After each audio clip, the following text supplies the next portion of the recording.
அடி என்னடி ரக்கம்மா பல்லாக்கு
முல்லை நாட்டு ஆளக்கூடிய அனந்தபாலனுடைய மனைவி ஆனந்திக்கு பிறந்தநாள் விழா.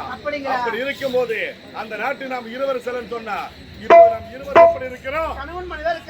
அந்த நாட்டுல செல்லன்னு சொன்னா வரும் அண்ணன் தங்கையாக தான் செல்ல வேண்டும். ஏனென்று கேட்டால் வாழ வழி இல்லாமல் வந்திருக்கிறோம். கணவன் மனைவியா செல்லக்கூடாது. அண்ணன் தங்கையாக சென்ற படியில கால வைக்க முடியும். சொல்லிய பிரகாரம் என்னை பார்த்து நீ அண்ணா என்று அழைக்க வேண்டும்.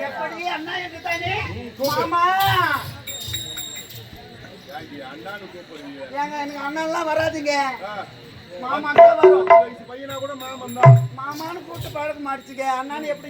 அண்ணா என்ற வார்த்தையை சொல்லி அதில் அநேக அர்த்தங்கள் இருக்குது.